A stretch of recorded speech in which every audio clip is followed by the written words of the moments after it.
So here I've got a homemade UVC light box. This is a box where you can take something that you want to disinfect, like keys, put them in there. You'll close the lid, plug it in,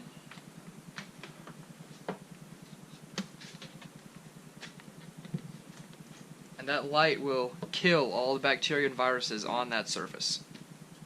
Leave it in there for a minute or two, then you'll unplug it, turn the lights off, and these keys are now safe and good to go. I built this for my school. We're going to be disinfecting masks. So I will run a string through here and hang several masks on it. We can disinfect multiple masks at the same time. I built this entire box for under $200, and I'm going to show you how I did it. So the materials that you're going to need for this project are your UVC bulb.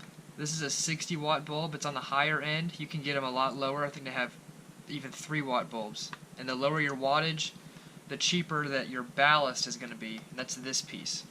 Now the ballast is responsible for regulating the current, because these fluorescent bulbs need a spike in current to get going, and after they're starting to light up, they have to lay off the current, otherwise you'll smoke the bulb.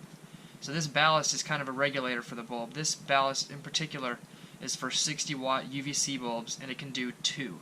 Now the box I'm building has 2 bulbs. I just don't have the other one pictured. You also need a base for the bulb, which is not included when you buy the bulbs.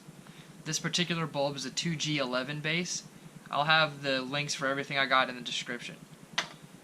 But main thing is, the lower the wattage the bulb, the cheaper your ballast. This ballast was $100, and that's pretty high considering a lot of the ballasts were closer to $25, but they were all for lower wattage bulbs. The more wattage, the more powerful the bulb, the less amount of time you'll have to keep your product in your box before you kill everything. Also, building the box, I'm using a regular sheet of plywood that's not pictured here, and really anything will block this UVC light. Anything thicker than a piece of paper is going to block all of it. I'm just using the plywood for more structure since I'm going to be mounting masks that go all the way through. Another thing I don't have pictured here is 18 gauge wire. This ballast particularly calls out using solid copper 18 gauge wire. Now your ballast might be different if you have a lower power bulb, but 18 is pretty safe. So it really helps if you draw out what you're doing before, the way you don't waste a bunch of wood and make the wrong cuts. This is kind of what I'm going for. I'm going to have the lid open up from the top. I'm going to try to get away with only one hinge, but I might end up adding one on each side. I think 8 inches tall should be good, and it'll be 22 inches wide, or 22 inches long and 15 inches wide. This is a top view. I'm going to have a lamp on each wall, because the way they mount, they need support, so I'll have to add another support here, and the main support that ties into the ballast. And there, I'll drill a hole through the wood wall for the power cord coming into the ballast. And there'll be one lamp on each side, and they should be about right here in the box. So once you got the measurements where you think you want them, it's time to start cutting and building the box.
Got the box finished.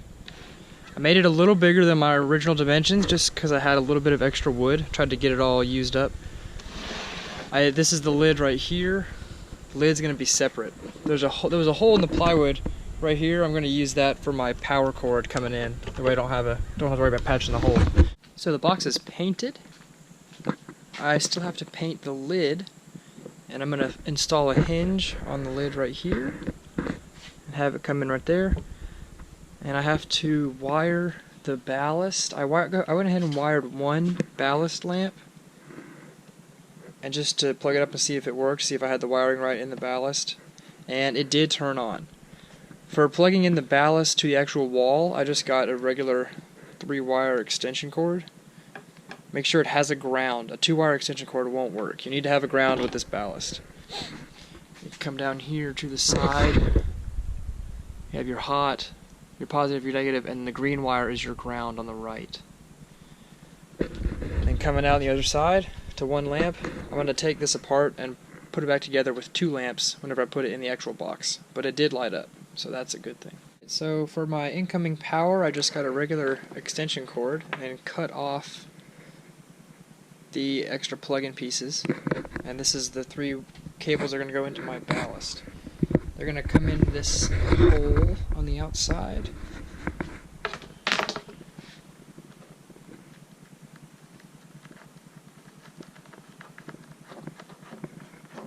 There we go. Coming in on this on the inside. Ideally, you want to have as few holes as possible in this box. Alright, so you got the power cable coming into the box, to the ballast. I'm not going to attach the ballast to the side of the wall yet, just so I can wire the colorful side easier. You can see on this right here, there's a wiring diagram for a 1 or a 2 lamp system. Now I'm going to have a 2 lamp system, so you'll have the blue going to lamp 1, the yellow will be jumpers from lamp 1 to lamp 2, and then lamp 2, the red wire will be going from lamp 2 back to the ballast. So I need to keep that in mind as I'm wiring this box. I'm going to keep the ballast about right here. Lamp 1 will be up in the top corner, then I'll have a jumper, the yellow cable, and then lamp 2 will be on this side. Ideally, with a lamp on each side, you'll have more light coming from all angles, so you'll have more exposure on the masks, and wherever you decide to put in this box. So for connecting the blue cable, you can see it's got these little pins underneath, and this releases the clamp on the inside for the wire. So you need something to push that in. I'm just using a regular brad nail to push that in. And this goes without saying, make sure this is not plugged in while you're doing this.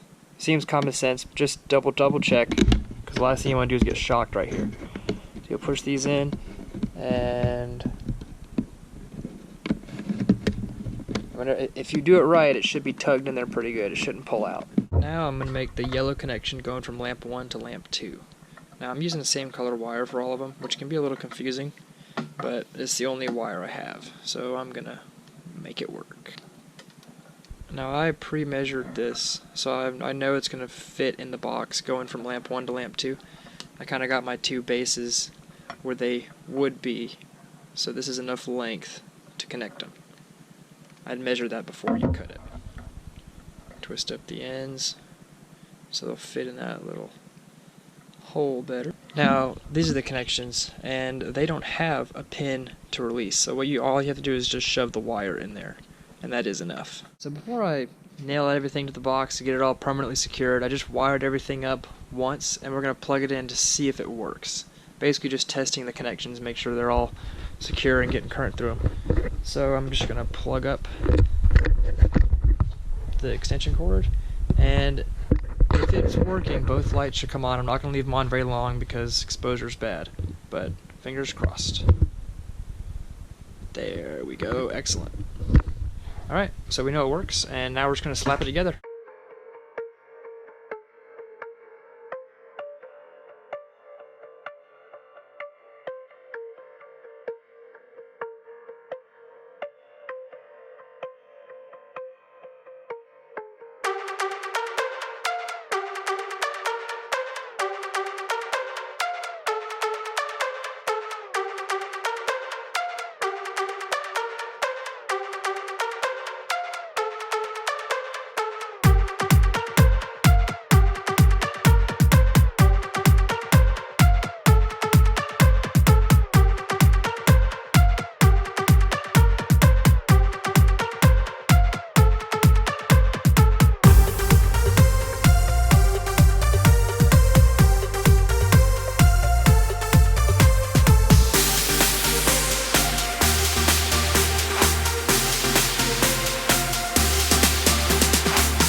So I got everything wired up.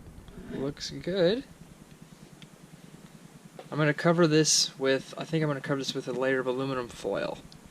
So the wiring doesn't really matter. I got staples, keep them where it needs to go. Really important piece is I put quite a few staples in this part, just to keep the tension from yanking it out, because this cord comes out the back. And if it's ever pulled or tugged on, it could disconnect it from the ballast, which would have to be rewired. So those staples should hopefully hold on to it. I think I'm going to add a support for these lights, because they're going to sit right here, and there's nothing holding them on the other end, so they'll probably sag down, which is not what I want. So I'm going to add probably just a piece of safety wire or something on the end of each of these lights, just to keep it elevated. Just a super simple safety wire loop on each side, just to hold these bulbs up in the case you want to the box gets shaken, or maybe the bulbs get tapped. They won't fall out of their socket right here. See if the wiring held up. Oh yeah, ready to go. Just gotta throw the lid on and line it with foil, and then we'll be done. So we've got everything lined with foil, with the exception of this side because it's just too complicated. Got foil on the lid. The only thing I didn't do is add a hinge to the lid. And the box will function, it is safe without the hinge. And my school wants to go ahead and get started on the experiment, so I don't think I'm going to have time to add the hinge to it. But, ready to roll. Well guys, thanks for watching this video. I hope you enjoyed it. It was a little different than most of my other videos. This is more of a DIY video versus the hunting and fishing that you're used to. But next week I'll be getting back to normal. This was just a COVID special. It's not that hard of a project. Anybody can do it with just some basic tools. But until next week, y'all stay outdoors.